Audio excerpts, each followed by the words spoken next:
tipo de actos, generalmente, de dar difusión, organizamos cursos, organizamos talleres, todo este tipo de cosas, ¿no? Damos asesoramiento, y cuando digo asesoramiento, digo todo el ciclo de preparación, es decir, lo único que no hacemos por vosotros es tener la idea, evidentemente, ni escribir la propuesta, pero incluso revisamos la propuesta, es decir, una vez la tenéis escrita, o en la fase que sea, nos la podéis enviar y os la revisamos. Y nuestros servicios son totalmente gratuitos, es decir, entonces os podemos dar ideas de cosas que pensamos que tenéis que modificar, luego las modificaréis o no, porque tampoco somos infalibles, ¿no? Pero os podemos dar una idea de lo que creemos que tenéis que modificar, si es que tenéis que algo que modificar. Entonces, hasta ahora quiero una serie de conclusiones básicas. Proyectos en cooperación con temáticas predefinidas en los topics. Las convocatorias periódicas que se publican bianualmente en los programas de trabajo que están disponibles en el Funding and Tender Portal. Y luego que hay que utilizar todos los recursos disponibles, documentación, guías, webinarios y, por supuesto, los puntos nacionales de contacto. Y aquí, si queréis, esto es un primer bloque, si queréis hacer alguna pregunta que os haya surgido. Yo entiendo que esto es muchísima información y compleja, que hay que digerir, entonces que suele ser complicado que haya preguntas, pero bueno, si tenéis alguna. Yo tengo una pregunta. Dices que los programas salen bianualmente, pero que una vez que salen, yo creo que no hace falta, ¿no? Es que no se te está grabando ahí. Decías que se convocan bianualmente, pero que luego hay poco tiempo si uno no lo tiene preparado, ¿no? Para prepararlo. Entonces, ¿suelen ser parecidas las convocatorias? O sea, en cuanto a los temas. Parecidas, ¿cuáles con cuáles? Quiero decir, una convocatoria con respecto a otra, en cuanto a los temas, por ejemplo. A ver. O sea, ¿nos podemos guiar en una anterior para preparar una posterior? A ver, hay veces, por ejemplo, ahora se publica el programa de trabajo para las unidades 23-24. Las de la anualidad 23 son las que están las fechas cercanas. Entonces dices, ¿cómo puedo estar yo preparado? Pues puedes estar preparado porque, por ejemplo, te has leído el plan estratégico, y entonces el plan estratégico sabes qué es lo que dice las grandes temáticas que se van a financiar. Puedes estar preparado porque resulta que estás en el grupo de gente a la que consultamos. Oye, que hemos consultado, los representantes han consultado en el programa de trabajo. Los borradores, entonces tienes conocimiento de los borradores. Lo que pasa es que eso no es una guía tampoco definitiva. Yo cuando entré en este departamento había un grupo que estaba formando un consorcio. Y 4 o 5 días antes de cerrar la convocatoria se dio cuenta de que estaba preparando un proyecto para un topic de un borrador que había desaparecido, ese topic. Con lo cual, tienes que tener los programas de trabajo definitivos. Ahora, por ejemplo, ya se han publicado algunos programas de trabajo en el portal de transparencia de la Comisión Europea. Tú vas al programa, cuando ya se consideran definitivos, se publican ahí. Pero están en fase de borrador todavía, y suele ser unos días antes, y no todos, entonces no quiere decir que estén ahí. Esto para 2023. Para 2024, normalmente, como os decía, los proyectos suelen seguir una evolución, porque al final esto responde a un plan estratégico. Entonces, tú sabes el plan estratégico, oye, ¿qué quiero conseguir para el 2024?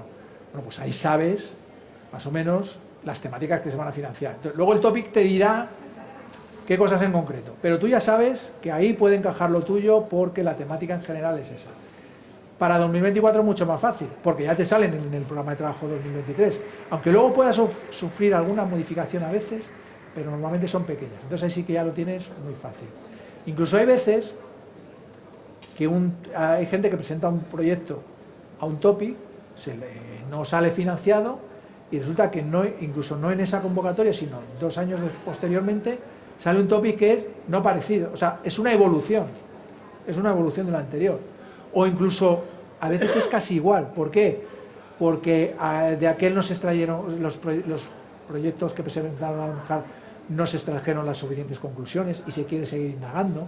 Entonces, a lo mejor solo tienes que adaptar un poquito el proyecto que presentaste a ese nuevo topic que te sale 2 o 3 años después. Pero sobre todo es estar atento a la información que va saliendo durante los meses anteriores a la publicación de los programas de trabajo. Es fundamental para, en estos casos, en el caso de 2023, poder estar preparado a tiempo. ¿Alguna cosa más?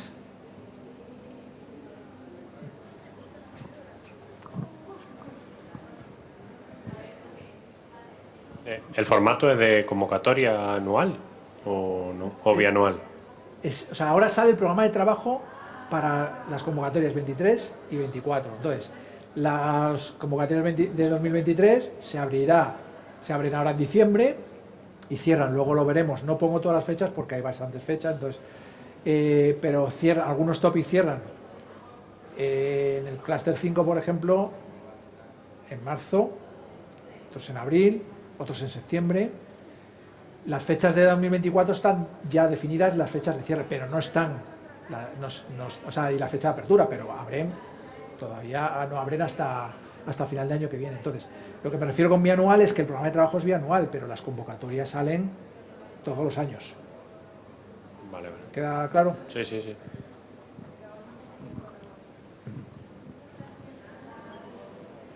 Solo hay una excepción al programa de trabajo bianual. El Horizonte Europa es 21-27, entonces serían 21-22, 23-24, 25-26-27. Entonces, ese 27 todavía está por saber si vamos de 3 o vamos de 1. Pero vamos, el resto son cada vez. Bueno, pues si no hay más preguntas, paso ya a la parte de contenido y estructura del Cluster 5 y Cluster 6.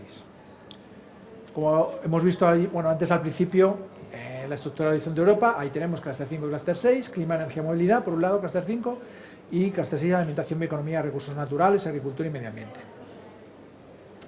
Y, como veis, estas son las áreas temáticas en CONAMA, y todas se encuentran representadas de una u otra manera, tanto en Cluster 5 como en Cluster 6. Estructura de Cluster, bueno, aquí he puesto Cluster 5 clima porque esta es yo soy el punto nacional de contacto de clima solo de Cluster 5, entonces la he copiado de otra, pero aquí no me refiero solo a clima, sino que me refiero a clima, movilidad y energía.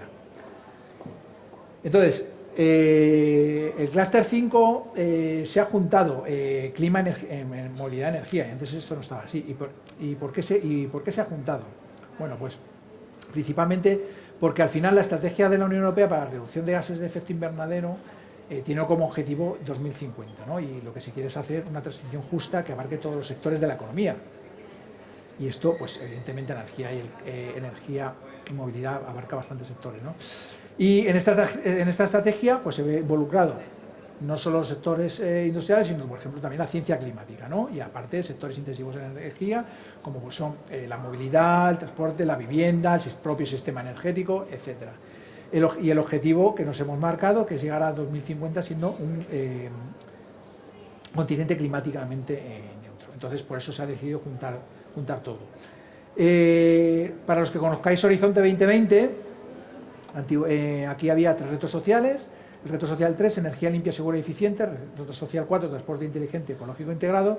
Y el reto social 5, que era acción por el clima, medio ambiente, eficiencia de los recursos y materias primas. Entonces, esta parte de acción por el clima del reto social 5 es la que se ha integrado con reto social 3 y 4 en el Cluster 5, clima, energía y movilidad.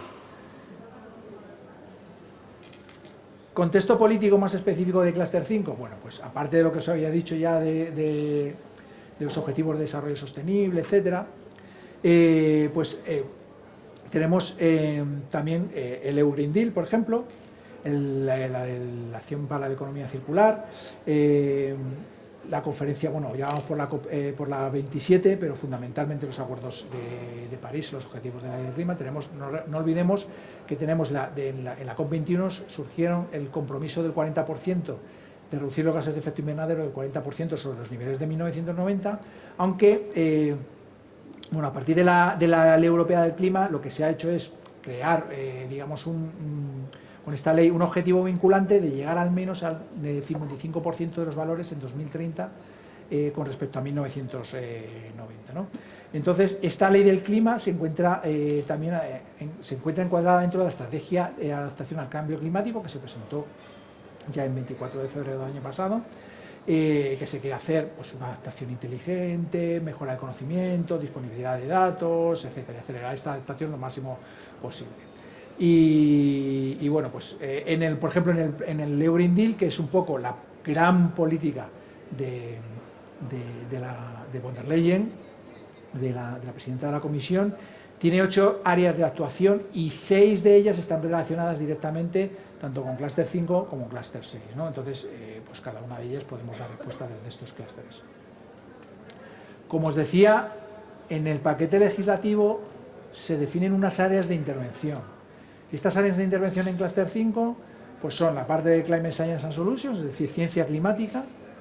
Luego las partes que tenéis en amarillo pues son suministro de energía, redes de distribución energéticas, edificios, almacenamiento. Luego tenéis la parte de movilidad, Smart Mobility, movilidad limpia y competitividad industrial en el transporte. Y luego tenemos una parte de ciudades y comunidades. Dentro de cada una de ellas, pues ¿qué se va a tratar? Pues ahí lo veis, en la ciencia climática, en la parte de ciencia climática, fundamentalmente seguir generando conocimiento en ciencia climática. Europa es líder en ciencia climática y se quiere mantener ese liderazgo, participando, por ejemplo, generando conocimiento para el IPCC, para dar apoyo a las nuevas políticas que vayan surgiendo en los siguientes años, porque los proyectos no solo tienen que dar, o sea, esto es algo circular, los proyectos dan respuesta a las políticas que se plantean, pero también a partir de los resultados de los proyectos se plantean nuevas políticas a futuro. Y definiendo también, por ejemplo, se van a definir itinerarios de adaptación y mitigación, se van a crear herramientas para la ciencia climática, etcétera. Quiero aquí hacer un inciso con respecto al Cluster 6, que luego lo veréis, porque en Cluster 6 hay también una parte de clima, pero el abordaje es diferente. Aquí, en Cluster 5, el abordaje es ciencia climática, exclusivamente desarrollar conocimiento climático, y en Cluster 6 es cómo afecta el clima, la variación del clima a los ecosistemas. Entonces, el abordaje es completamente distinto. Luego, si recordáis, os decía, en el plan estratégico tenemos unos expected impacts, que son los impactos esperados a largo plazo que la Comisión espera que realicemos con nuestros proyectos. Y estos se traducen en los destinations. Los destinations son las diferentes áreas temáticas que hay en el programa de trabajo. Aquí tenéis, si vais al programa de trabajo de Cluster 5, tenéis 6 destinations. Uno que responde a clima, uno cross sectoral solutions, que es transversal a las 3 áreas, a clima, energía y movilidad. Tienes topics en los que vas a tener que tratar las 3 cosas en conjunto. Luego tienes ya 2 destinations que ya son de la temática exclusiva de energía, el D3 y el D4, y 2 destinations que son exclusivamente de la climática, de la temática de movilidad. Y ya dentro de los destinations, pues veis cada uno de los topics. No voy a pararme aquí a detener porque necesitaría horas para explicar ya los topics. Paso a Cluster 6.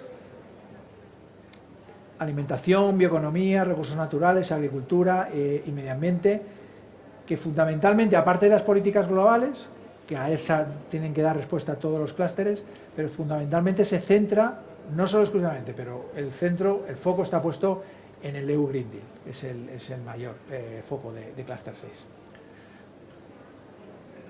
¿De dónde viene Cluster 6? Pues viene de Reto Social 2, que era alimentación segura, agricultura y forestal sostenible, temas marítimos y marinos y bioeconomía. Todo eso se ha metido en Cluster 6. De Reto Social 5, la parte de medio ambiente y recursos naturales, la parte de clima ha ido a Cluster 5 y la parte de raw materials ha ido a Cluster 4. Y luego tenemos de Industrial Leaderships, que es una parte también de Horizonte 2020, la parte de biotecnología ha venido a Cluster 6 también. Cluster 6 da respuesta, o no es que dé respuesta por sí mismo, pero bueno, contribuye a dar respuesta a prácticamente todos los objetivos de desarrollo sostenible. Y contribuye también a los acuerdos de París del clima, para la reducción de los gases de efecto invernadero, con intentar reducirla en 1,5 grados la temperatura, etcétera, y todo lo que se hablaba de reducción del 55% de las emisiones de gases de invernadero. Hay otros también reglamentos a los que va a dar respuesta, y por ejemplo aquí pues tenemos la IPIAGRE, la estrategia de bioeconomía, la estrategia Farm to Fork, la estrategia de biodiversidad, el Circular Economy Action Plan, etc. En el EU Green Deal, pues ahí tenéis todas las áreas de actuación del EU Green Deal y como veis, pues la mayoría se dan respuesta en Cluster 6. Polución cero en Europa, transición a una economía circular, de la granja a la mesa, conseguir la neutralidad climática, preservar el capital natural. Y ahí no están señalados porque ya estamos estamos hablando de Cluster 6, pero tenéis también de Cluster 5, por ejemplo, transporte sostenible y una energía limpia, fiable y affordable. Ahora me sale la traducción.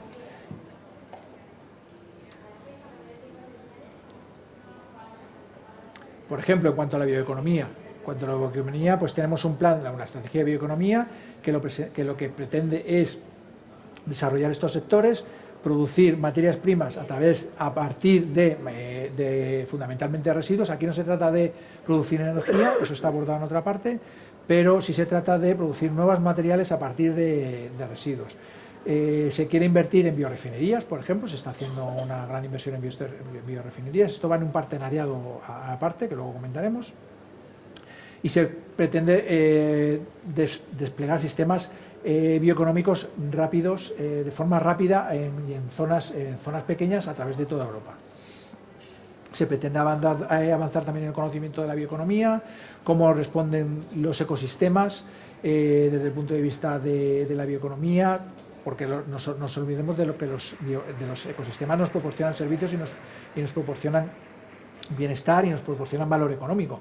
Y tenemos que facilitar su desarrollo manteniendo la biodiversidad y manteniendo su sostenibilidad.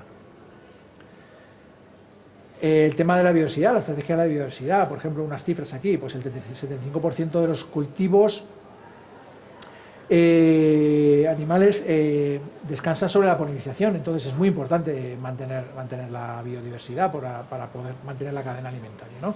O el 50% del PIB mundial depende de la naturaleza, por ejemplo, ¿no? Entonces se espera que durante los próximos 40 años la población total de especies salvajes haya caído un 60%. Entonces, por esto es muy importante la estrategia de la biodiversidad y dar respuesta con nuestros proyectos a todas estas problemáticas. La economía circular, pues hacer sostenibles los productos dentro de la normativa de la Unión Europea. Hay un foco en determinadas temáticas que no quiere decir que sean exclusivas, hay un foco en temáticas como ICT, es decir, tecnologías de la información, baterías y vehículos, plásticos, materiales de empacado, textil, construcción, etcétera, agua, etcétera. Asegurar que todas las materias primas no salen del ciclo, ¿no? y que se restituyen al ciclo y llegamos a una economía circular, efectivamente. La polución por plástico se basa, lo que se pretende aquí es hacer que el reciclaje del plástico sea rentable para las empresas que quieren desarrollar nuevas normas sobre envases, mejorar la reciclabilidad de los plásticos, utilizar el mercado para aumentar la demanda del contenido en este tipo de plásticos. Además, al aumentar el reciclaje de los plásticos, pues se requerirán también mayores y mejores instalaciones de reciclaje. Se pretende reducir los plásticos de un solo uso, tipo platos, cubiertos, pajitas, bastoncillos, etcétera, que están prohibidos y tienen que desaparecer. Se tienen que recuperar el 90% de plásticos de aquí a 2029. Para 2025 el 25% de las botellas de plástico debe ser reciclado y el 30% es 2030. Y se refuerza, por ejemplo, el principio de quien contamina paga, ¿no? Además, también se pretende detener la contaminación marina, nuevas normas sobre instalaciones portuarias, residuos de buques, todo este tipo de cosas también se trata en esta estrategia. Zero pollution, contaminación en general, ya no solo por plásticos, evidentemente la contaminación afecta a la salud de las personas, es una más de las razones de la pérdida principal de la pérdida de biodiversidad y además no nos olvidemos, al final el progreso económico y la reducción de la contaminación pueden ir de la mano, ¿no? Por ejemplo, entre 2000 y 2017 el PIB de la Unión Europea creció un 32%, mientras que la emisión de los principales contaminantes atmosféricos cayó un 10% y algunos, como amoníaco, fundamentalmente procedente de la agricultura, o un 70% en los óxidos de azufre, ¿no? Y entonces lo que se trata es que para 2050, por ejemplo, alguno de los objetivos que se plantea la Comisión es reducir contaminación de manera que haya una disminución de un 55% de los efectos de estas sobre la salud. Hay muchas muertes prematuras por contaminación atmosférica, ¿no? Reducir el ruido también, un 30% del porcentaje de las personas sufren, reducir un 30% del porcentaje de las personas que sufren molestias por ruidos. Además, en la contaminación atmosférica que amenaza la biodiversidad, el uso de plaguicidas, de pesticidas, etcétera. Evidentemente, como habíamos ya comentado, el uso de la basura plástica, los microplásticos, etcétera. Y en general todo tipo de residuos. El cambio de una economía azul que había, o sea, un crecimiento azul que se trataba antes, a una economía azul sostenible, ¿no? No nos olvidemos que la economía azul, si fuera un solo país, sería la 7ª economía más importante del mundo y este sector emplea a 4,5 millones de personas. Se busca un nuevo enfoque en el que nos podamos beneficiar de los ecosistemas marinos, tener rendimiento económico, pero sin dañarnos, evidentemente. Aquí se pueden ver temas muy diversos y tenemos 5 ejes fundamentales. El turismo relacionado con el mar, la biotecnología, la agricultura, la acuicultura, los recursos minerales y la energía renovable. Y aquí tenemos también 7 áreas de intervención muy amplias. Tenemos observación ambiental, biodiversidad, capital natural, agricultura y bosques, los sistemas de alimentación, los sistemas acuáticos, los sistemas biobasados y los sistemas circulares. Y dentro de cada una de esas áreas pues hay temáticas muy diferentes. Por ejemplo, en agricultura y bosques, pues eso, producir sistemas sostenibles, un uso eficiente de los recursos naturales, alternativas renovables a los recursos no renovables, reutilizar los vertidos que se están produciendo en la agricultura, eliminar los pesticidas, eliminar las enfermedades también de los cultivos y de los cultivos y los bosques, producir proteínas vegetales. También están los animales, el bienestar animal, hay un partenariado específico de bienestar animal y muy importante también el uso de la información digital para el sector. De esto también hay, por ejemplo, un partenariado. En los sistemas de alimentación, pues sistemas de dietas para enfermedades raras, llegar a la nutrición personalizada, también la recuperación, la reutilización de todos los vertidos de alimentación, la seguridad alimentaria, la utilización de las herramientas digitales, etc. Luego tenemos la observación medioambiental, donde se quiere producir datos que nos sirvan para todo el resto de áreas, para el tema de biodiversidad, ecosistemas, para la seguridad alimentaria, para la agricultura, para la economía circular, para el desarrollo urbano, etc. Y aquí hay varios sistemas satélites y, de hecho, una de las condiciones que vienen, por ejemplo, ahora los programas de trabajo es que cuando utilicemos datos de satélite tenemos que utilizar los que tenemos disponibles que ha producido Europa, por ejemplo, Copernicus, EOS y GEOS, fundamentalmente. En cuanto a biodiversidad y capital natural, pues también los ecosistemas que nos dan los servicios que nos dan los ecosistemas, las soluciones basadas en la naturaleza, utilizarlas, por ejemplo, para hacer nuestras comunidades y la naturaleza más resiliente a las amenazas del cambio climático, utilizando los sistemas que la propia naturaleza nos proporciona, revertir la caída de la biodiversidad, etcétera. Y por último,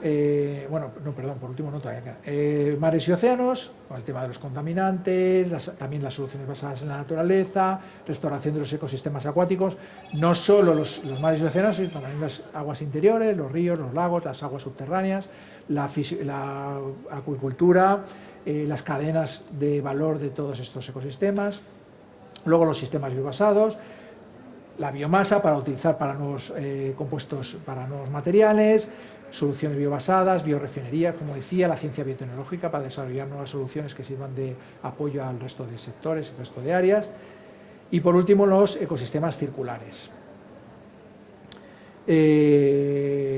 pues el nexo agua, alimentación, energía, la transición utilizando los ecosistemas, los sistemas biobasados, utilizar las fuentes de recursos naturales e integrarlos dentro de las cadenas industriales, la prevención y la remediación de la polución mediante sistemas circulares, etc. Y esta, me temo que no sé por qué, esto estaba bien y bueno, no pasa nada.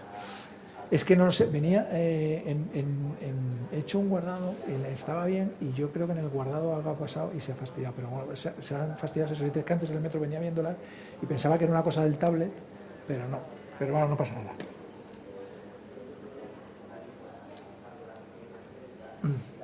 Y aquí es un poco lo que os hablaba también del programa de trabajo, los expected impacts que hay en el plan estratégico. Ahí tenéis esos 6: neutralidad y adaptación al cambio climático, preservación y restauración de la biodiversidad de los ecosistemas, etcétera, que se transforman en otros 7 destinations, que son biodiversidad y sistemas ecosistémicos, el 1, el 2, que es el relacionado con las cadenas alimentarias, de la granja a la mesa, el 3, economía circular, el 4, un ambiente limpio, el 5, que es el relacionado con masas de agua y con el clima. Este es el que os vais a encontrar, el que os decía que tiene clima también y que es el distinto abordaje con respecto al clima en el clúster 5. Luego el Destination 6 relacionado con las comunidades costeras fundamentalmente, para hacer comunidades más inclusivas con los ciudadanos, atendiendo también a colectivos desfavorecidos. Y por último, un Destination que es un poco transversal y que se trata fundamentalmente de gobernanza, de herramientas digitales, por ejemplo, crear un océano, un gemelo del océano, un gemelo digital, etc.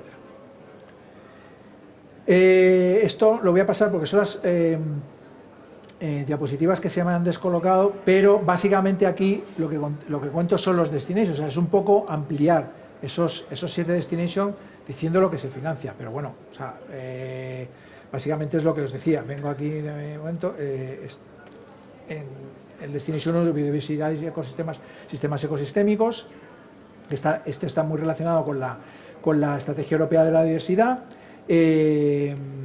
y pues eso, el revertir en la caída de la biodiversidad y en la medida que sea posible mejorar esa caída, o sea, mejorar la biodiversidad. El Destination 2, que está relacionado con las cadenas alimentarias, de la granja a la mesa, al hacer las cadenas hasta el consumidor seguras y sostenibles. Aquí lo siento esto, que es que se me ha descolocado, y ya no entiendo por qué, pero bueno. El tercer Destination, la economía circular y los sectores de la bioeconomía. El cuarto Destination, Zero Pollution, como os decía anteriormente. El quinto, Land, Ocean and Water for Climate Action, el que os decía del clima con la distinta orientación y el que se ven todas las masas de lo que son los sistemas acuáticos. El 6 para las comunidades urbanas, y que sean inclusivas, que los colectivos más desfavorecidos tengan oportunidades de desarrollo tanto personal como económico en las comunidades. Y por último, 7 con la gobernanza innovadora, las observaciones medioambientales y para dar soporte a los objetivos del Euro Green Deal, con el desarrollo también de los sistemas de los gemelos digitales. Y voy a pasar ya, serían, y lo siento muchísimo con el tema de los destinations, voy a pasar ya a la última parte. No sé si hasta aquí si tenéis alguna pregunta sobre la estructura. A toda esta información, en cuanto se publique, habrá acceso en el Funding and Tender Portal. O sea, tú pones Funding and Tender Portal Horizonte Europa y vas a esa página, y allí hay un apartado de documentación. Y en ese apartado de documentación tú seleccionas Horizonte Europa y ahí te salen todos los documentos. Te sale el programa estratégico, te sale el paquete legislativo, te salen los programas de trabajo, te salen todos los anexos, te salen las plantillas para presentar los documentos. Ahí tienes absolutamente toda la documentación. Luego, si tú vas a presentar un proyecto, vas a un topic determinado, tú dices, oye, yo voy a presentar en este topic.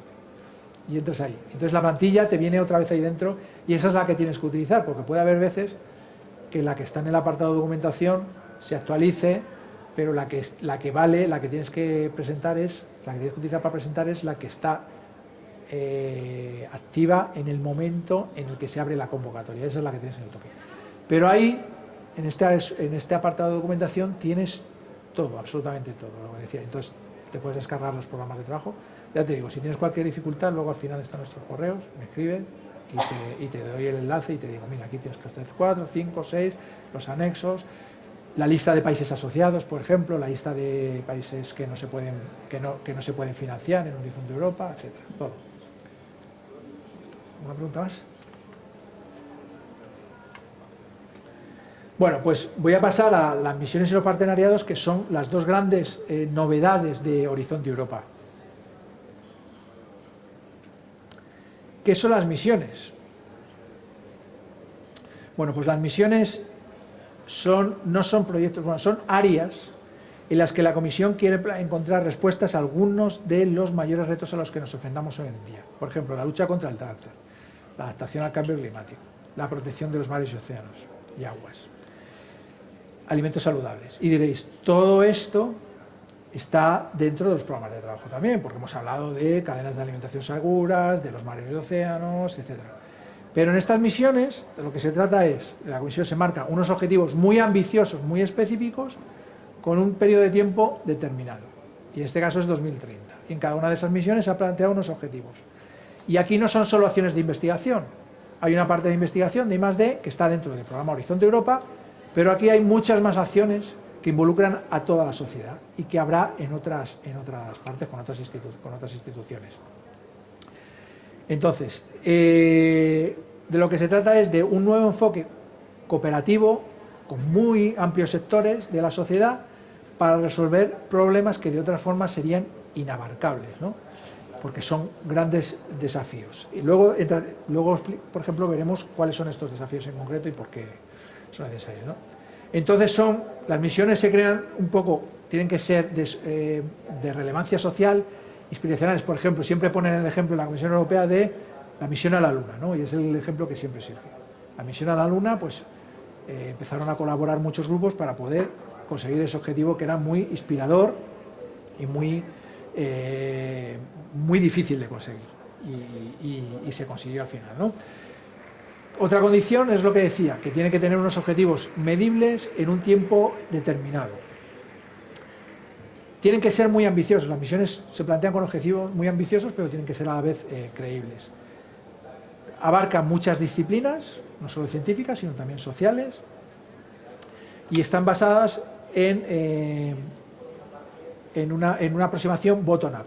Es decir, aquí va a haber también topics, y se va a financiar esto, va a haber también topics, programas de trabajo, pero puede haber otras ideas fuera de los programas de trabajo que también contribuyen a las misiones, y esas se plantean desde la ciudadanía, desde las instituciones, de las empresas, etcétera. Aquí esto ha habido un calendario muy largo de creación de las misiones. Empezó ya por 2020. No os voy a aburrir con esto porque bueno, no tiene mucho sentido tampoco. Se han creado unos grupos de trabajo que son los que han ido definiendo las misiones, y ahora ya hay, en 2022, ya hay programas de trabajo de las misiones, y se van a publicar también. Ha habido en 2022 programas de trabajo de misiones, que ha sido la primera vez que ha habido, y en 2023 se van a lanzar también, esperamos también que en diciembre se publiquen los siguientes programas de trabajo de las misiones. Hay 5, bueno, quiero hacer una distinción que son áreas de misiones y misiones, porque aquí coincide, hay 5 áreas de misiones y hay 5 misiones, entonces hay mucha gente que se confunde. Hay 5 áreas de misiones que son cáncer, adaptación al cambio climático, Smart Cities, océanos y aguas y el suelo. ¿Qué es un área de misión? En un área de misión puede haber diferentes misiones y cada misión puede tener un objetivo diferente, o sea, varios objetivos diferentes. Entonces, por eso digo que las áreas de misiones y las misiones son diferentes. Las áreas de misiones son estas áreas dentro de las cuales se pueden definir varias misiones. Y actualmente hay 5 misiones, nada más, pero se espera que a lo mejor que se plantee ya a corto plazo alguna más.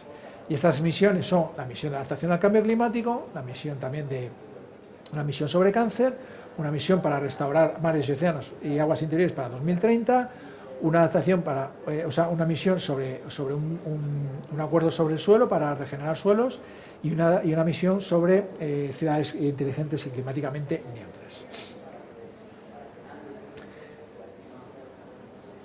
Voy a tratar de explicaros un poco en qué consisten estas misiones, las que están relacionadas con las áreas temáticas de CONAMA, cuáles son los objetivos.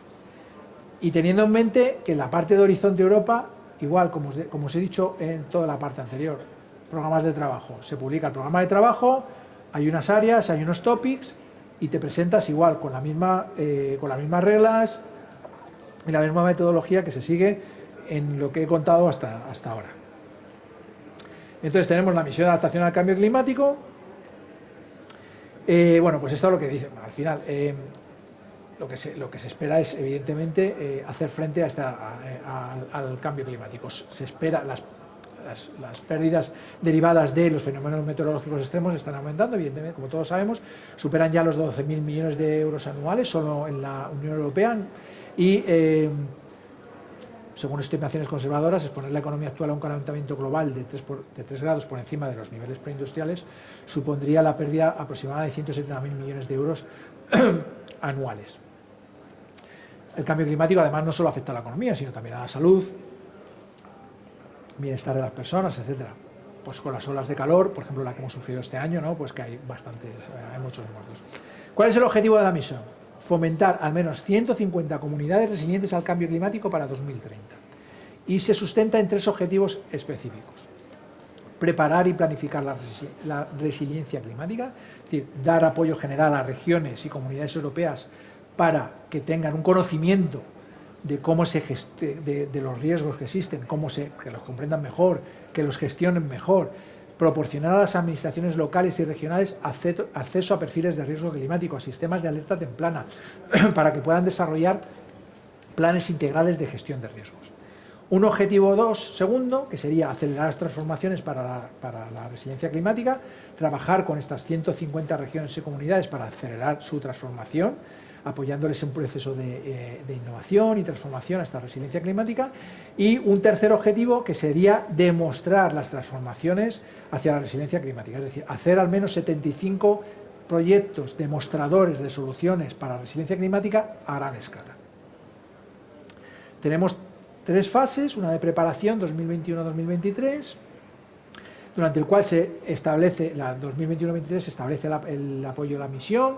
Se está desarrollando una Mission Implementation Platform basada en proyectos relevantes de Horizonte 2020 que puedan dar apoyo a estos objetivos, y durante esta fase se espera que ya unas 60 o 100, entre 60 y 100 regiones y comunidades habrán empezado a participar plenamente en la misión. Finalizado este plazo, se va a hacer una evaluación de misiones, es decir, ahora en 2023 se va a hacer una evaluación de las misiones de cómo van, para ver si hay que modificar el enfoque, si tiene que haber, si hay que eliminar alguna misión porque no está consiguiendo los objetivos, si hay alguna nueva que meter, que hay indicios de que se podría meter alguna nueva, etcétera. Entonces, en 2023 va a haber esta evaluación.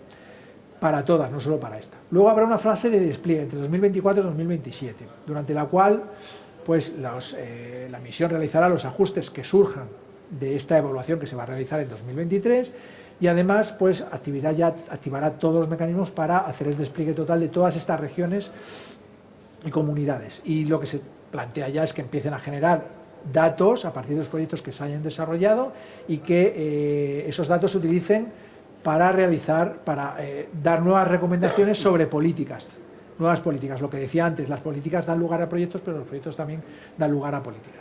Y una fase de consolidación que está fuera de Horizonte Europa, porque Horizonte Europa finaliza en 2027, pero es una fase de consolidación de 2028 a 2030, durante la cual la misión sigue consolidando los objetivos que se hayan llevado a cabo en las 2 primeras fases. La financiación va más allá de Horizonte Europa. Horizonte Europa es la parte roja. Esto no es con el objetivo de tener cifras concretas, sino con el objetivo de que os deis cuenta de la magnitud de lo que estamos hablando. Horizonte Europa es una parte muy pequeña. Es el 10% del presupuesto como máximo del Pilar 2.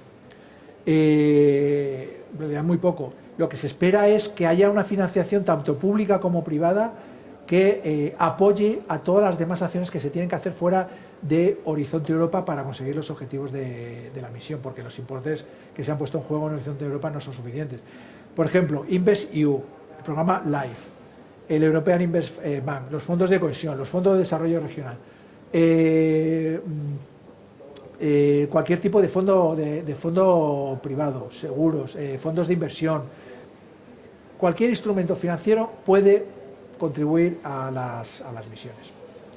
Como parte de esta misión también es un Mission Charter, que es una comunidad de práctica, que lo que se pretende es que establecer una comunidad de práctica compuesta por regiones, pero también por asociaciones ciudadanas, por asociaciones de investigación, y trabajar en conjunto ayudando a otras entidades a unirse a la misión y conseguir los objetivos. El unirse a esta comunidad, a este Mission Charter, que se puede unir uno desde la página web del Mission Charter de la misión, pues lo que se hace es dar soporte también. Se están desarrollando herramientas, best practices, diferentes herramientas para que dar apoyo a todas esas entidades que están interesadas en formar parte de la misión y trabajar para conseguir los objetivos. Y aquí se puede unir uno cuando quiera, no hay un deadline definido, sino que puede unirse a este charter cuando se quiera.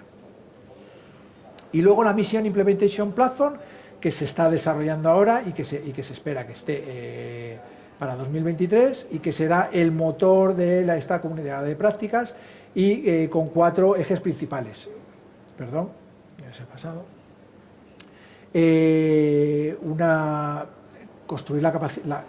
Construir toda la capacidad de la Mission Implementation Platform, una parte para construir el Citizen Engagement, proporcionar acceso a herramientas para que los ciudadanos y las comunidades se puedan enganchar a las misiones, herramientas también para monitoreo y evaluación de la misión y de las comunidades de los proyectos de las 150 comunidades que se van a desarrollar en la misión, realizar network con otras regiones, unas regiones con otras, compartir experiencias, diseminación, comunicación de las experiencias, etc.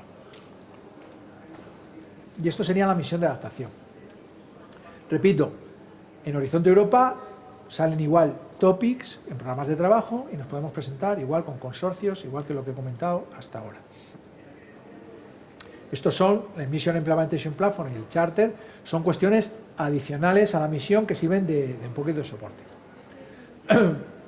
La misión 100 ciudades climáticamente neutras. Bueno, pues aquí el objetivo ¿por qué surge esta misión? Porque 3 de cada 4 ciudadanos de la Unión Europea vivían en zonas urbanas en 2020 y se espera que esta cifra aumente al 85% en 2050. Las ciudades además consumen el 65% de la energía mundial y son responsables del más del 70% de las emisiones mundiales de gases de efecto invernadero, ¿no?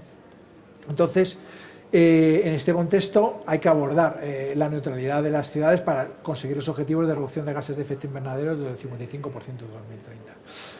Además, las ciudades son el sitio también donde la política se encuentra con la gente.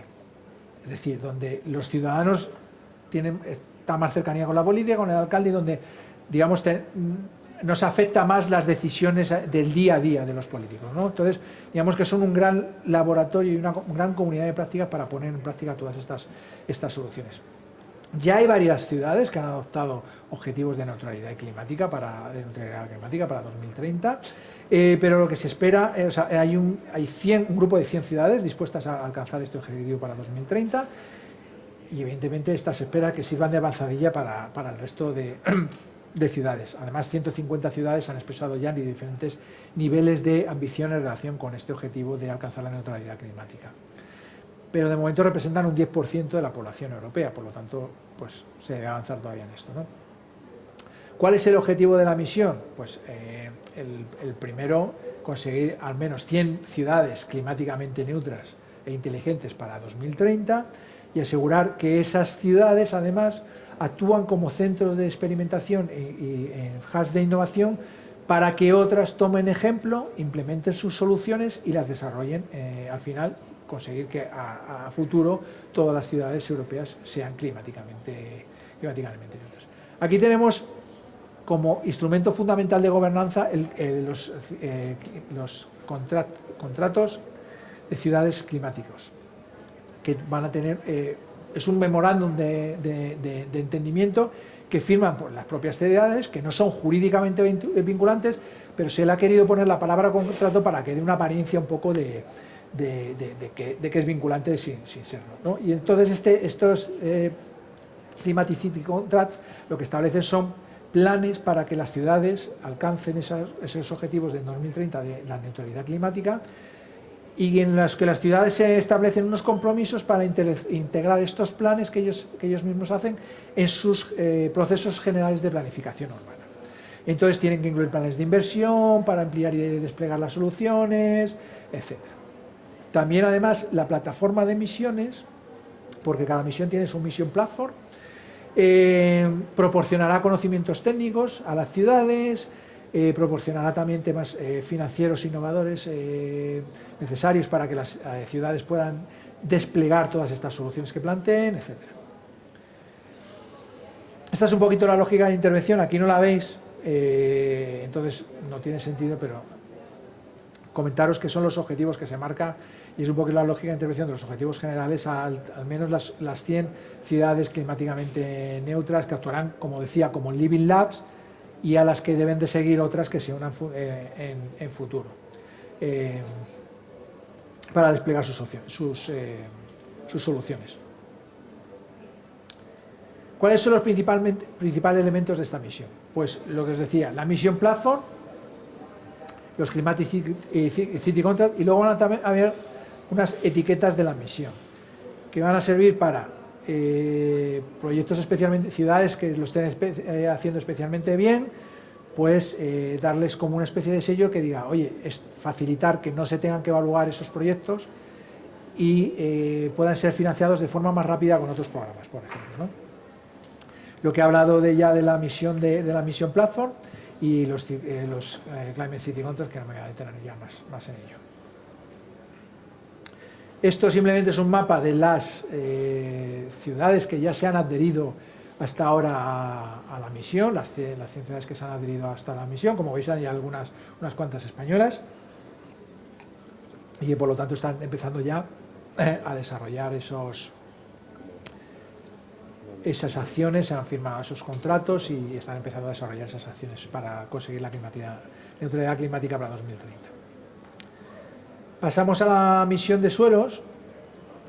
¿Por qué una misión de suelos? Porque, bueno, pues evidentemente el suelo es el soporte vital de todos los ecosistemas. Produce los nutrientes, alberga la biodiversidad, potabiliza agua, sostiene el ciclo de nutrientes, almacena carbón, da soporte a todas nuestras actividades, etc. El problema es que entre el 60 y el 70% de los suelos en Europa están considerados, se considera que no están saludables, ¿no? Están en un mayor o menor grado de degradación o contaminación, debido a la polución, las prácticas de manejo, los efectos del cambio climático, etc. Entonces, esta misión tiene el objetivo fundamental de que el 75% de los suelos de Europa sean saludables para las personas, el clima y la alimentación en 2030. Aquí se van a promover los llamados Living Labs, 100 Living Labs y Lighthouses. ¿Qué son los Lighthouses y los Living Labs? Los Lighthouses son los que se llaman son los faros, las zonas faros, y los Living Labs son laboratorios. Los Lighthouses son regiones amplias en los que se establecen diferentes Living Labs, o sea, zonas más pequeñitas, donde se hacen proyectos. Y todos los proyectos de un Living Lab, de un Lighthouse, forman, digamos, una comunidad en un área más grande. Estas acciones pueden ser, pues, en los Living Labs, para disminuir la erosión, para mejorar la estructura del suelo, para mejorar el contenido de materia orgánica, para mejorar la capacidad de retención de agua del suelo, etcétera. Todo lo que es cualquier acción que tenga relación con los objetivos de la misión.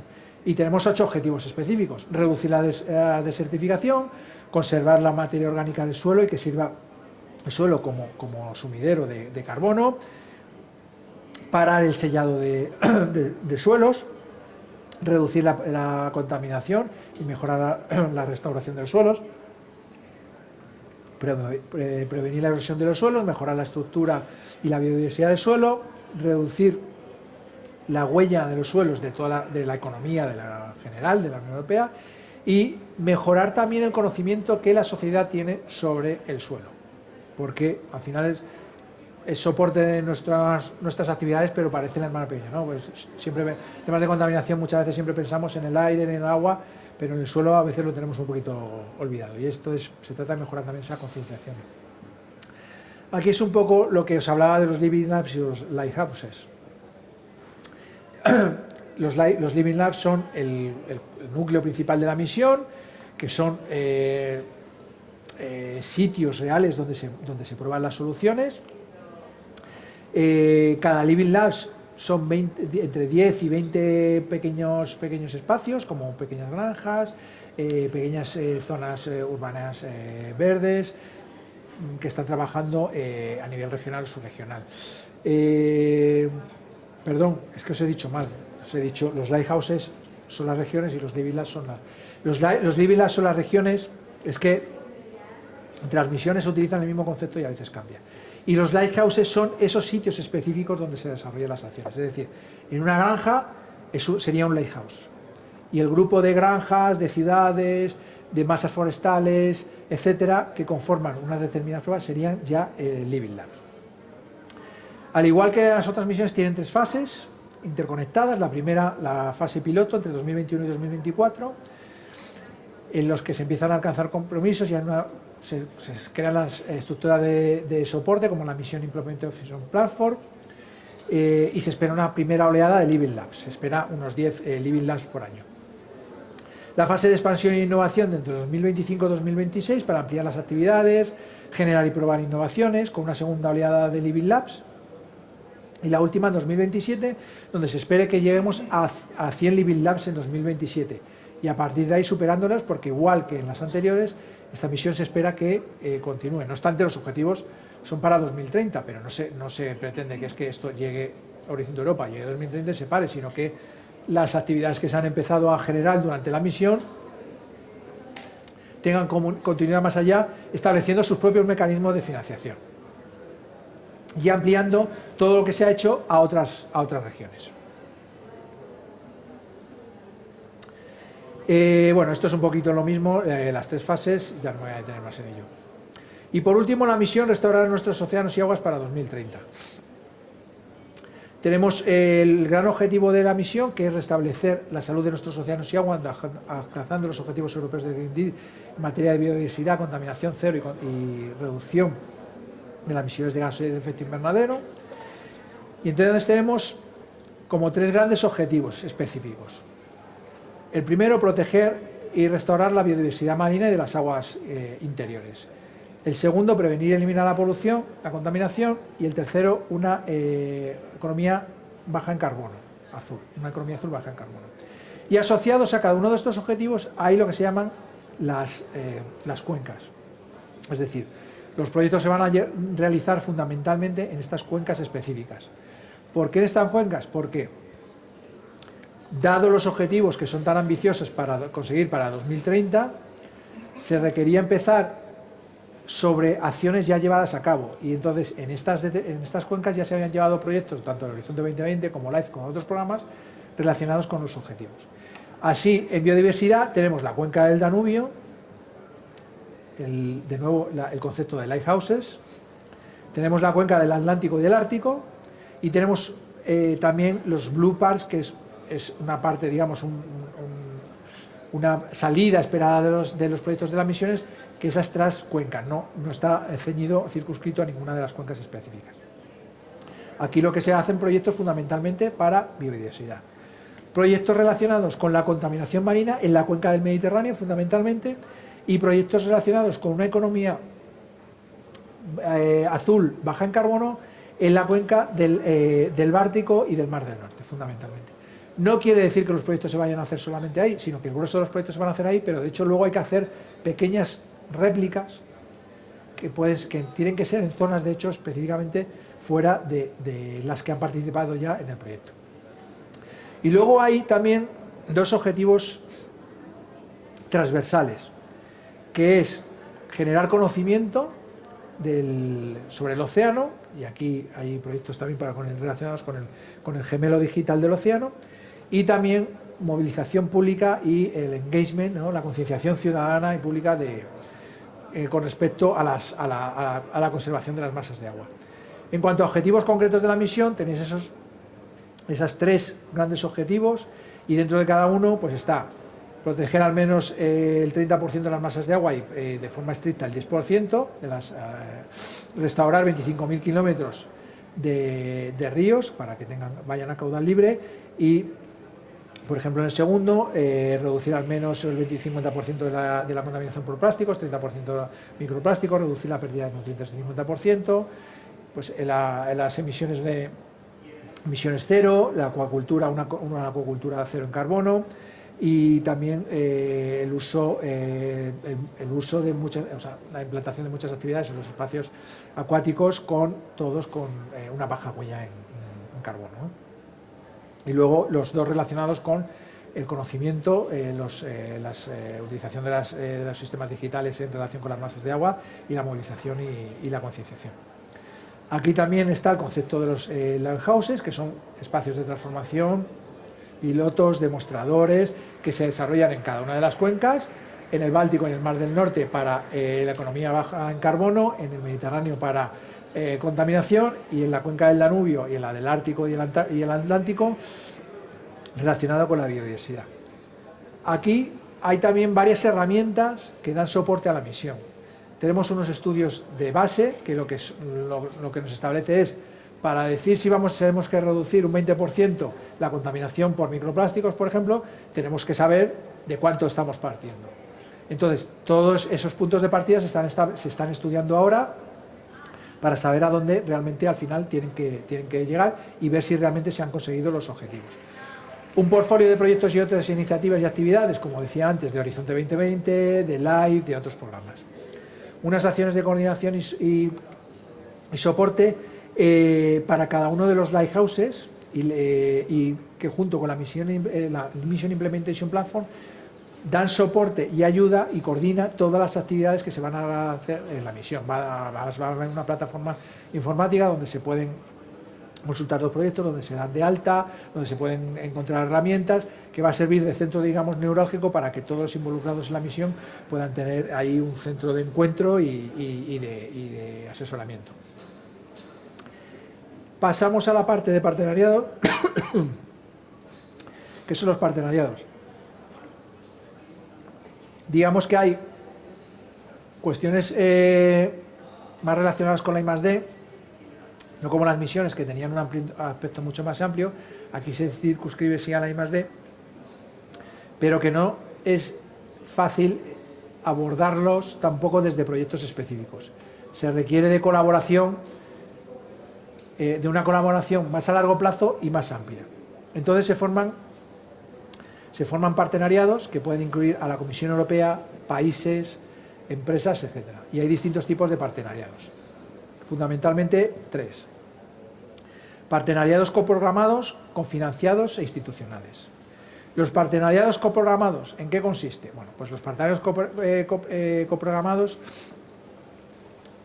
se forman una serie de socios, por ejemplo, miembros de un determinado sector industrial.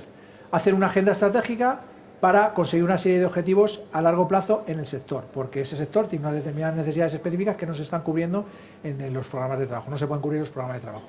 Hacen un Memorandum of Understanding y ellos ponen dinero, el partenario pone dinero y la Comisión Europea pone dinero, y salen, en este caso, en el caso de los coprogramados, sale el programa de trabajo dentro de los programas de trabajo también de los clústeres. Salen topics, pero es un apartado específico que va destinado a ese sector industrial en concreto. Pero se puede presentar todo el mundo. Son la industria los que los promueven para resolver sus necesidades específicas, pero se puede presentar todo el mundo. Los consorcios siguen las mismas reglas que los consorcios de Horizonte Europa normales. Los cofinanciados, estos son financiados entre la Comisión Europea y los Estados miembros. Aquí hay 2 fases. Si vais, por ejemplo, a los programas que salen nuevos ahora, vosotros veréis partenariados, diferentes partenariados. Hay un topic que dice, por ejemplo, en agricultura de datos, ese topic es un partenariado. Vosotros ahora mismo, un consorcio normal no se podría presentar a ese topic. ¿Por qué? Porque ese topic lo que hace está pensado para agencias financiadoras, por ejemplo para CDT, en base a una agenda estratégica también que se ha estado preparando previamente. Es decir, se quiere conseguir unos objetivos en el tema de agricultura de datos, es decir, poner los datos de observación de la tierra, datos digitales, al servicio de los agricultores y de toda la cadena de valor, desde los agricultores a la alimentación, y se quieren hacer proyectos para que esos datos estén disponibles, crear servicios, etc. Entonces, se ha creado una agenda estratégica, sale el topic, las agencias financiadoras de los países se presentan a ese topic, hacen un consorcio, se presentan a ese país, a ese topic, y luego ya las agencias financiadoras sacan un programa de trabajo a los que se pueden presentar los consorcios. Y ahí ya se presentan los consorcios. Es muy lioso, lo sé. ¿Cuál es la ventaja del enfoque de los partenariados? Que los proyectos son más, digamos, científicos o más específicos que los que hay en el programa de Horizonte Europa. En el programa de Horizonte Europa, como os decía antes, los topics son poco prescriptivos, y a veces eso que tiene una ventaja, que es que dentro de un mismo topic se pueden encontrar, puede haber diferentes encajes, consorcios diferentes. Puede ser una dificultad porque a veces no tienes muy claro si lo que tú estás pensando tiene encaje. Aquí las temáticas son mucho más definidas. Entonces, tradicionalmente los centros de investigación, los centros tecnológicos se encuentran mucho más cómodos presentando proyectos a estos topics porque son como más concretos, más definidos, ¿no? Aquí lo importante saber es que las convocatorias para las entidades las sacan posteriormente los partenariados, no están dentro de los programas de trabajo. Luego os presentaré un pequeño resumen de esto para que veréis dónde tengáis que acudir cada vez. Y los institucionales, también basados en el artículo 185 y 187 del Tratado de Fundación de la Unión Europea. El 185 es para entidades públicas y el 187 lo que permite es que se integren entidades privadas también. Y entonces aquí, esto se hacen también financiación específica para resolver determinadas necesidades, y lo que permite es que puede haber condiciones que sean diferentes de Horizonte Europa. Y aquí no sé si habréis oído hablar, por ejemplo, del Partenariado Prima. Partenariado Prima es un partenariado que se creó específicamente para los países del Mediterráneo para hacer proyectos en relación con el nexo agricultura, agua, alimentación, y entonces está basado en el artículo 185. Hay determinados países del Mediterráneo y luego alguno que no pertenece al Mediterráneo que sacan proyectos específicos para que se presenten entidades en el campo de la agricultura y el agua y la alimentación. Estos son la lista de todos los partenariados que hay en Horizonte Europa. Como veis ahí, están expuestos de todos los clústeres. Por ejemplo, el clúster 5, los que tenéis en naranja son los institucionalizados, los que tenéis en azul son los coprogramados y los que tenéis en azul clarito son los cofinanciados.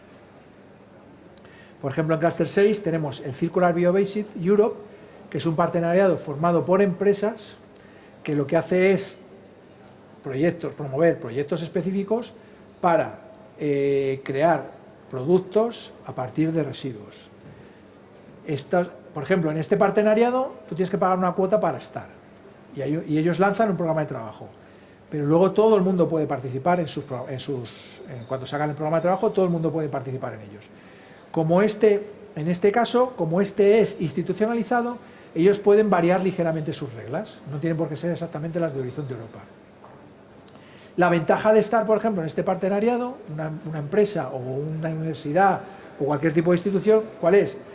Que tú estás dentro, defines la agenda estratégica y por lo tanto estás en mejor posición de presentarte, conoces a la gente que está dentro, estás en mejor disposición de formar un consorcio, de presentar una idea que responda a las necesidades del topic. Y entonces, aunque se puede presentar cualquiera, la mayoría, y la evaluación es externa, la evaluación igual aquí es externa a la Unión Europea y al propio partenariado, pero lo cierto es que, no sé el porcentaje, pero el porcentaje es muy alto de los proyectos que se consiguen, que se financian, tienen miembros que están en el partenariado. El porcentaje es bastante alto. Por lo que digo, porque han estado definiendo la agenda estratégica y se conocen mucho mejor las entrañas de lo que se está financiando ahí, ¿no? Luego tenemos el resto en Cluster 6 son cofinanciados, es decir, salen en el programa de trabajo, las entidades financiadoras de los países son las que se presentan y luego sacan el programa de trabajo. Por ejemplo, si se presenta CDTI en un consorcio, en un partenariado, las empresas se pueden presentar luego posteriormente. Hay dos fases, hay una fase europea y hay una fase nacional. En la nacional se presentan a CDTI como si fuera un proyecto nacional. Y tenemos pues Water for All, Animal Health, Accelerated Farming System Transitions, Agricultural Data, Food System, Safe Food System, Rescue Biodiversity, es decir, diferentes temáticas y lo que es importante también saber es que las temáticas que se financian dentro de los partenariados no se financian en el resto de programas de trabajo y viceversa. Es decir, lo que es importante es que saber que si yo tengo alguna temática que quiero financiar, no la encuentro en el programa de trabajo, a lo mejor se va a financiar en los partenariados. Y además tengo que estar atento al partenariado porque si se está financiando ahí algo relacionado con lo que yo estoy haciendo, jamás la voy a encontrar en el programa de trabajo, ni ahora ni en el futuro. Entonces es importante tenerlo en cuenta. Por ejemplo, en Cluster 5, todo lo relacionado con hidrógeno es un partenariado. No vas a encontrar nada de hidrógeno en programa de trabajo. No vas a encontrar nada de aviación limpia, de combustibles relacionados con la aviación en el programa de trabajo. Lo vas a encontrar también en un partenariado. Baterías, está en un partenariado. El Zero Emission Waterborne Transport, todo el transporte de cero emisiones marítimo va a estar en un partenariado. Todo ese tipo de cosas no las vas a encontrar en los programas de trabajo. Y para tratar de resumir un poquito los instrumentos y dónde los encontraríais, Cluster 5 y Cluster 6, igual que cualquier otro clúster, serían los programas de trabajo. Esto estaría en el Funding and Tender Portal. Ahí vais a encontrar, en cuanto se publiquen, los programas de trabajo. Las misiones. Aquí viene Soil Oceans in Climate Change, pero además también la de ciudades. Igual, programa de trabajo, Funding and Tender Portal, encontréis el programa de trabajo de misiones. Partenariados institucionales, como por ejemplo Biobasis Europe. Se publican en el Funding and Tender Portal, pero en convocatorias propias. En el menú que os sale en el Funding and Tender Portal, pues ahí seleccionáis y podéis encontrar este Circular Biobasis Europe y os saldrán las convocatorias que vayan presentando. Las fechas también son distintas. Luego este partenariado tiene su página web específica. Ahí podéis ver la SRIA, ahí podéis ver actividades que hacen, eventos de Infodays, apuntaros, los Brokers Event. Todo ese tipo de cosas los anuncian en su página web específica. Por lo tanto, es importante que la consultéis y que os apuntéis a sus listas. Partenariados cofinanciados, tipo Biodiversity, Blue Economy, Water for All, Agricultural Data, etc. Tienen sus páginas web específicas y tienen sus convocatorias propias. Como decía, sale el topic en el programa de trabajo, pero eso solo para las entidades financiadoras. Luego ya tenéis que ir a la página, cuando se forma el consorcio de esos países, las entidades que están ahí crean su página web y ya lanzan sus propias convocatorias con la periodicidad que les parece para dar respuesta a los objetivos de la RIA.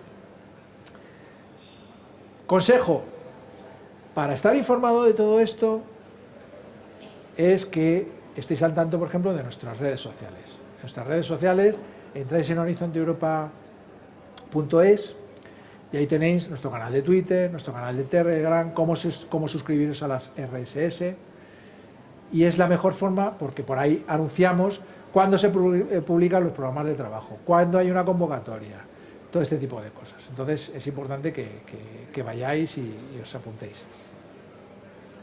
¿Cómo está la situación ahora mismo? ¿Y qué cosas próximas hay? Bueno, aquí se ha ido negociando el borrador a lo largo de este año, los borradores de tanto de Cluster 5 como de Cluster 6 como de las misiones. ¿Y en qué punto estamos ahora? Ahora en diciembre se espera ya que se publiquen los programas de trabajo, que se abran las convocatorias y que se lancen las convocatorias, se abran las convocatorias de 2023 a lo largo del año. Ahora pongo un cuadro resumen también. Desde CEDETI, en la comisión hacen, como os decía antes, la semana del 13 hay Infoday y Brokerage de Cluster 5 y Cluster 6. Posteriormente en CEDETI hacemos también Infodays. De hecho, por ejemplo, de Cluster 6 y Clima, la parte de Clima de Cluster 5, que la hacemos en conjunto, tenemos el día 21 de diciembre, por ejemplo. Entonces, vosotros entráis a nuestra página de eventos de CEDETI y tenemos el 21 de diciembre un Infoday. Hacemos talleres, hacemos Infodays con las comunidades autónomas, hacemos talleres específicos para coordinadores de proyectos. O sea, a partir de ahora empieza toda esta actividad. En nuestra página web de eventos, eventos.cedeti.es, ahí podéis estar al tanto de todos los eventos que hacemos, porque ahí se publican todos. Tenéis un calendario con todos los eventos que hacemos. Entonces es importante también que estéis al tanto de lo que vamos haciendo. Y aquí un poco, no he puesto las fechas porque en función de los destinations son diferentes, entonces lo mejor es ir al programa de trabajo en concreto, pero para que tengáis un panorama general. En Cluster 5 hay varias fechas de cierre en función del destination. La mayoría son en abril, os diría. Pero hay en abril, septiembre o en octubre. Y aquí todos los proyectos son en una etapa. En Cluster 6 hay también varias fechas de cierre en función del destination. Y aquí son en marzo y en abril. Lo que pasa es que aquí algunos destinations sí tienen cierre en dos etapas. Es decir, se presenta en una primera etapa la de 10 y en otra segunda etapa la completa. Y en este caso las fechas de cierre son de marzo y septiembre. Si no recuerdo mal, la fecha de marzo es el 23 de marzo. Y de septiembre es principios de septiembre. Y en dos destinations en concreto, en Circular Economy y en Zero Pollution. En el resto son en marzo, fecha de cierre en marzo y abril. Las misiones, pues varias fechas de cierre también en función de la misión que ya estamos hablando.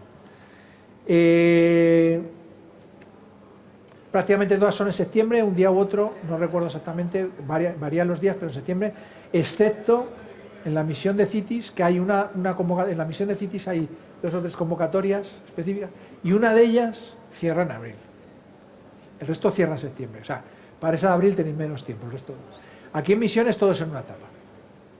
Y los partenariados, pues dependiendo, pues lo que decía, porque en función de la tipología, pues, como si son los cofinanciados, por ejemplo, lanzan sus propias convocatorias, pues cuando ellos definan. Entonces, no hay nada.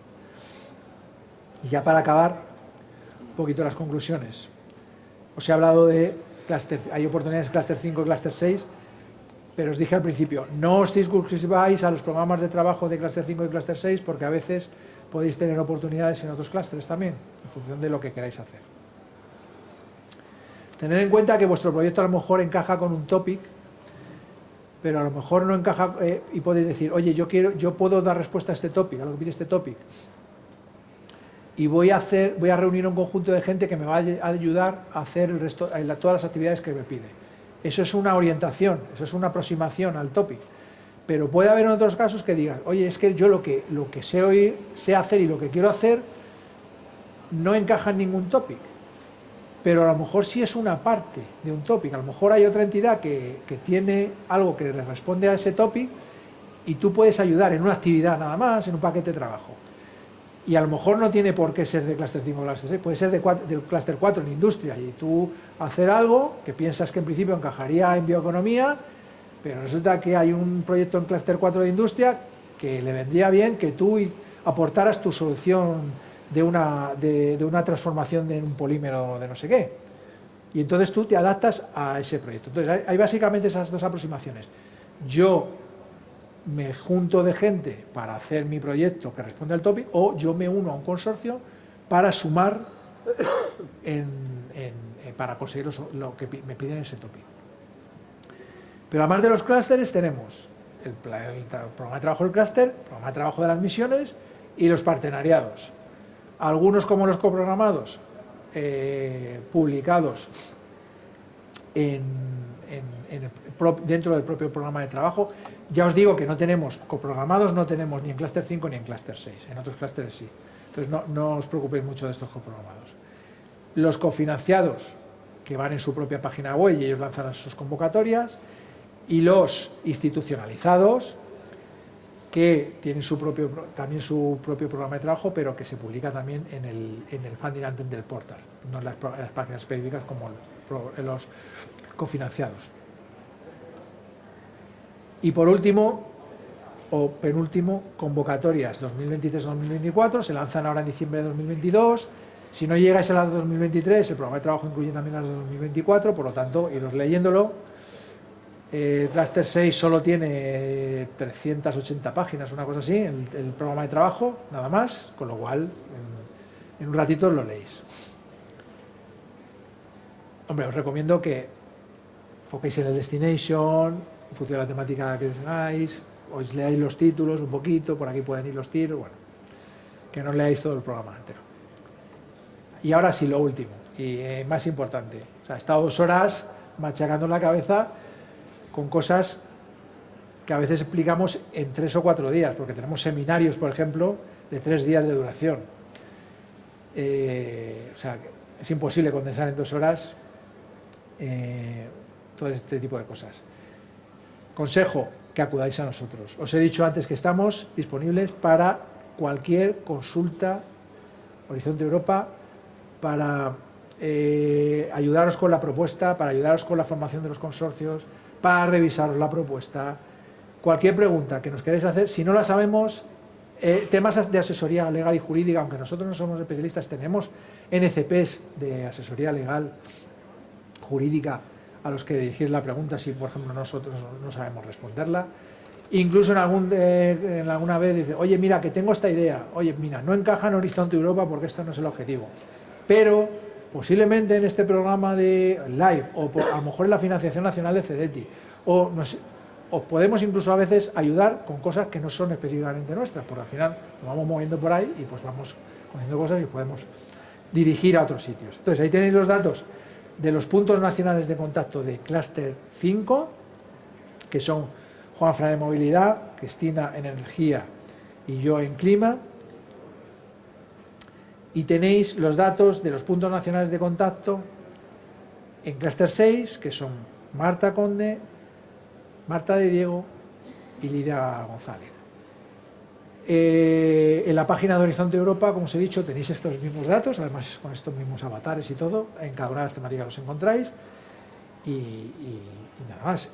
Y por último, pues nada, otra vez, si tenéis alguna pregunta que hacer después de todo este machaque, pues encantado de responder.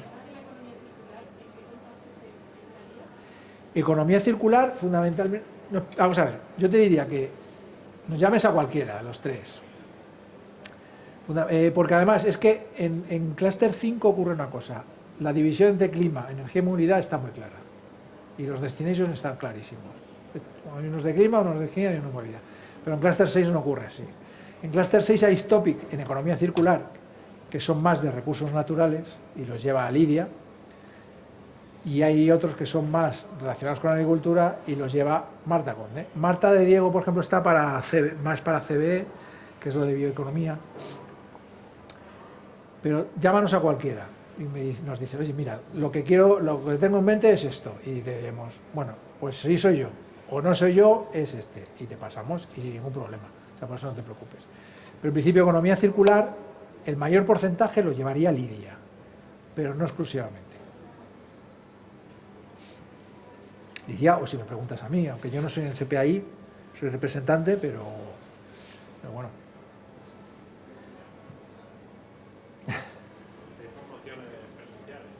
Sí. O sea, hay veces que para instituciones, o sea, hacemos, por ejemplo, seminarios, que esos son presenciales. Hacemos seminarios con distintos públicos objetivos. Hacemos seminarios para gente que no tiene experiencia, pero que normalmente tiene capacidad de diseminación. Mucha gente que pertenece a, por ejemplo, a oficinas de proyectos de universidades. Hacemos seminarios para gente que tiene un poquito más de experiencia y para gente muy experta también. Hacemos, incluso hacemos a veces in-house para algunas entidades, les hacemos una formación específica para ellos que tienen mucho potencial de participación, o lo que sea. La formación que luego nosotros damos para un poquito más abierta, porque vosotros, por ejemplo, ¿dónde sois? De una federación de municipios. Federación de Municipios. Pues a veces, por ejemplo, si vosotros nos llamáis y decís, oye, mira, es que estamos queremos hacer una sesión con municipios sobre no sé qué. ¿Podríais venir a contarnos? Encantados. O sea, vamos con las comunidades, pero también hacemos sesiones en plataformas tecnológicas. Es que con municipios he hecho también, por ejemplo. O sea, cualquier tipo de asociación que en un momento dado tenga potencial de replicación, de decir, oye, de diseminación, pues encantados de ir y darles las charlas que hagan falta, porque al final nosotros llegamos a quien llegamos, pero eso nos sirve de nodos para llegar a otros potenciales participantes. Por lo tanto, que queréis organizar una jornada que sea, aunque sea de otra cosa, digamos, pero que pueda tener relación, que no sea, me refiero, que no sea específica de Horizonte de Europa, sino que estéis haciendo proyectos de no sé qué en los municipios, y dices, oye, pues podría estar interesante que nos dieran una charla sobre Horizonte Europa, que no tiene por qué ser una charla de 2 horas como esta, que puede ser 15 minutos para contar un poquito de qué va y que la gente empiece para despertar conciencias, digamos, ¿no? O sea, nos adaptamos a lo que veáis.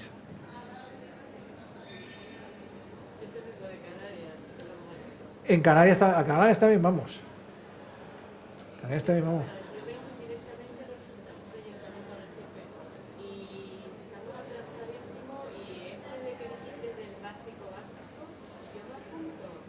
El problema, ¿sabes? El problema es que luego cada uno...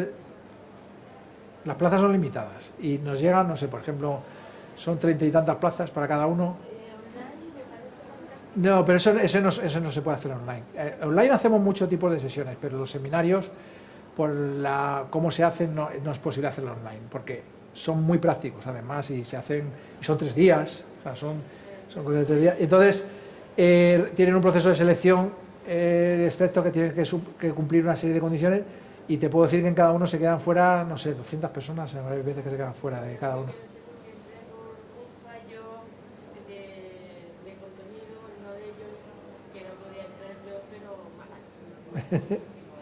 Pero vamos, que lo que te digo, que a las comunidades vamos también, Canarias, en un momento dado, a lo mejor dices, oye, es que no voy a ir a Canarias para dar una charla de 1 hora en un momento dado, pero podemos entrar online sin problema en una charla, que estéis organizando. Vamos, que yo no es que tenga ningún problema sin Canarias, que yo voy encantado, ya ves. ¿Qué quiere? ¿Le vuelvo a preguntar? No. Entonces eso, que estamos abiertos también pues eso, a participar en lo que nos propongáis. Depende también de la época, porque a veces que nos plantean, oye... Esta temporada es buenísima, 23 grados. No, si no es por eso, es por el tema de... por ejemplo, tú me dices hace un mes que si voy a dar una charla no sé dónde, y te digo, es que ahora no tiene sentido. ¿Por qué? Porque no están publicados los programas de trabajo, no te puedo contar nada. Si tú quieres hacer un tema de difusión para intentar que la gente participe. Si para eso no te puedo contar nada. En unos días te diré, sin problema, voy, te cuento el programa de trabajo. Depende del objetivo que tengas en la sesión y en la época del año en la que estés, pues tiene sentido o no tiene sentido. Pero tú nos lo dices y nos lo propones y te decimos, oye, pues mira, esto ahora no tiene sentido. Lo hacemos dentro de 3 meses. Ya está, por ejemplo. O sí, lo hacemos ahora. Ya, tú contactas con nosotros, nos propones y lo vemos. O oye, o es que ahora estamos hasta arriba y no podemos, vamos, lo retrasamos unos días, un mes, lo que sea, pues estamos abiertos a muchas cosas.